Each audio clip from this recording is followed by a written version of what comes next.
Herkese salam, ben Murad. Bugünkü dərsimizdə də biz Git və GitHub dərslərimizə davam edirik və bugün sizlərlə yeni şeylər öyrənəcəyik GitHub'ın üzərində.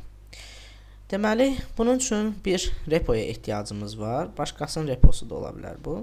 Burada da mənim gözümə lap birinci Fərid Babayevin HTML to JSON reposu gözümdə idi. Buna görə bunu açıram.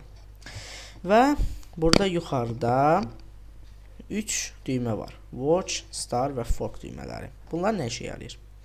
Watch düyməsi o işə yarayır ki, siz gəlirsiniz bunu watching etdiyiniz zaman bu reponu, artıq bu repoda hər hansısa bir dəyişiklik olduğu zaman commit oluna bilər. Misal üçün, yeni fayl əlavə eləyərlər, nə bilim, merge eləyərlər, 1001 hoqqadan çıxmaq olar da, yəni. Nə bilim, bunun haqqda söhbət eləyə bilərlər.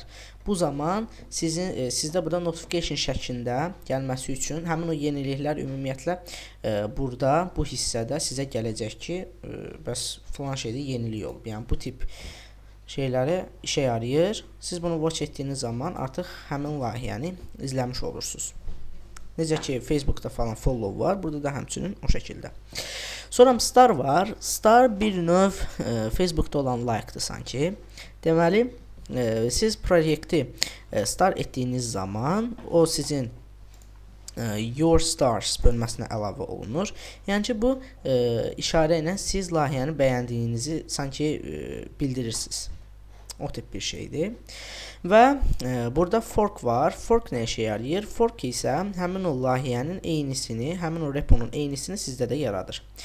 İndi fork edirəm. Deyək ki, forking Farid Babayev 001/html to JSON. Bəli, artıq fork olundu. Deməli, bu Fariddə olan layihə eynisi, yəni reponun eynisi, kopyası məndə yarandı. Bu nə işə yarayır ümumiyyətlə? Tutaq ki, siz bunu fork etdiniz. Fork etdikdən sonra bunu pull edirsiniz.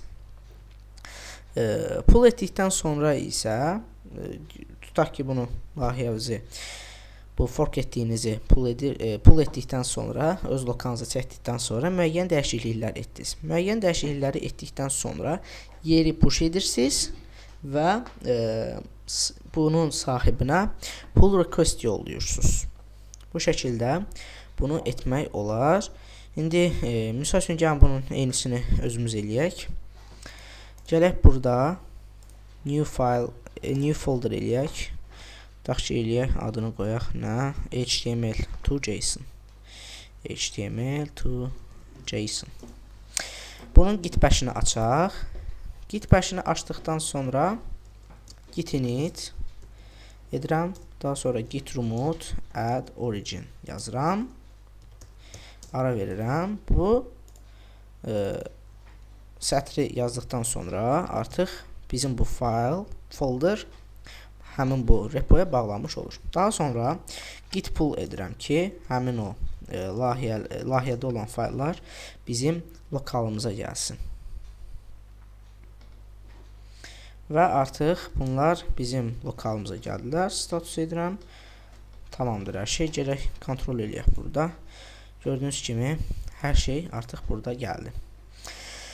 Tutaq ki, mən burada indi yeni bir fayl yaradım. Faylın adı olsun test. Aha. Bunu test yazdıqdan sonra git status edək.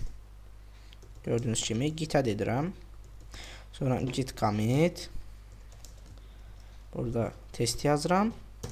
Enter yazıram və git push origin master. Bununla da artıq mən dəyişikliklərimi fork etdiyim repoya, yəni məndə olan repoya göndərirəm. Əslinə yox, məndə olana göndərirəm. Göndərdim və yoxlayaq. Səhifəni refresh veririk. Və budur, artıq test.txt bura gəlmiş oldu. İndi mən bunu elədim. Artıq pull request göndərmək istəyirəm. New pull request'a basıram. Bu pull request nə işə yarayır? Yəni ki, siz dəyişiklikləri etdiniz. Artıq pull request göndərsiniz ki, adı nədir? Mən bu dəyişiklikləri sizə göndərirəm. Bəs qəbul edirsiniz edin, etmirsinizsə etməyin. Burada test yazdım. Daha sonra burada yazıram ki bu test məqsədli bir pull request'dir. Sonra create pull request'e basıram. Artıq bu pull request Fəridin hesabına yönlənmiş oldu. Artıq Fərid bunu merge qəbul etsə, yəni bu pull request'i qəbul etsə, onun layihəsi ilə mənim göndərdiklərim birləşmiş olacaq. Bu şəkildə. Və həmçinin siz pull request atdıqdan sonra burada müzakirə pəncərəsi açılır. Burada müxtəlif müzakirələr edə bilərsiniz layihə barədə. Sonra close pull request'ə də basıb həmin o pull request'i bağlaya bilərəm. Yəni bu şəkildə də bunu həyata keçirə bilərəm. Sonra keçək issue'lara. Issue'lar nədir? Tutaq ki, bir layihədə hər hansısa bir problem var. Bu problemi bildirmək istəyirsiniz layihə rəhbərinə. Bunun üçün issue'lardan istifadə edirsiniz. Bunun üçün gəldim bu issue'a və burada new issue düyməsinə basıram. Burada yeni bir title da yazıram ki, test məqsədli issue. Və burada da yazıram test. Submit new issue edirəm. Və artıq mənim issue'm bura gəlmiş oldu. Daha sonra başqa nə demək olar? Bu şəkildə artıq issue'larımızı da yaratmağı öyrəndik. Issue'nu da yaratdıq. Sonra burada test məqsədli issue'ya girirəm. Bunun altında da gördüyünüz kimi artıq izah, ümumiyyətlə müzakirə yeri açılıb. Burada da yəni həmin o problemi digər insanlarla müzakirə etmək olar. Bugünlük məndən bu qədər. Bu gün sizlərlə biz watch, start, fork və issue'ları öyrəndik. Artıq düşünürəm ki, Gitdən və GitHub'dan bu qədər keçdiyimiz bəsdir. Artıq siz özünüz də daha advanced mövzulara girmək üçün, daha belə üst səviyyələrinə girmək üçün müxtəlif mənbələrdən, yəni ingilis diliniz varsa biraz müxtəlif mənbələrdən, ümumiyyətlə Git'in özünün documentationu var. Çox zəngin bir documentation'dır. Google-da axtararaq bunu da tapa bilərsiniz. İstifadə edə bilərsiniz. O zaman artıq Git'i və GitHub'ı da burada yekunlaşdıraq. Sağ olun, salamat qalın, özünüzə yaxşı baxın. Gələn video setimizdə görüşənədək.